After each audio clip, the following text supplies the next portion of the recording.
you went from opportunity to opportunity and you brought your skill set from, I guess, outdoor education to indoor education about ski resorts, which by the way is super cool. And the economics behind that's fascinating, but not part of this podcast. No. And then you tie that into insurance through serendipitous means, and you've tied your education skills into how you deliver that partnership around insurance. But have you ever brought your insurance hat in terms of risk management back into the classroom?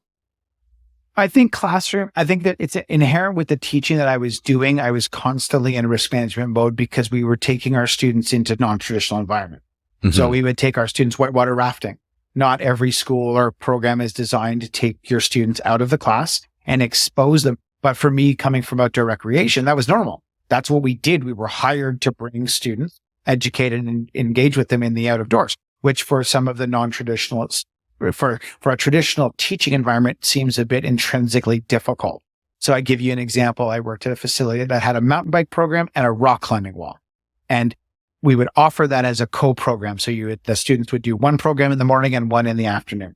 And through the marketing and sales process, we'd have teachers that go, oh, no, we can't do rock climbing. That's way too dangerous. And I'm like, let's process that for a minute.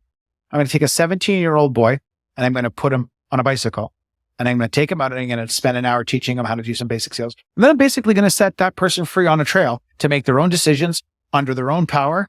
And that's going to have positive result. I'm going to take somebody to a climbing wall. I'm going to tie them into a rope. I'm going to connect them to a safety system. I'm going to be intimately connected to that student while they engage. And basically the experience is in my control, right? And the perception of risk was that rock climbing was more dangerous than the mountain biking because cycling is more accepted. And I'm like, if you looked at it from a risk perspective, there is a higher probability and chance that someone's going to get hurt. Mountain biking, they have to make their own decisions. They're in control of their own speed. They're in control of their own braking. They're in control of their own decision of, do I go on the green trail, the yellow trail, or the red trail, right? Whereas if you're in a climbing environment, you and I are intimately connected. We're going up an artificial climbing wall and we're coming.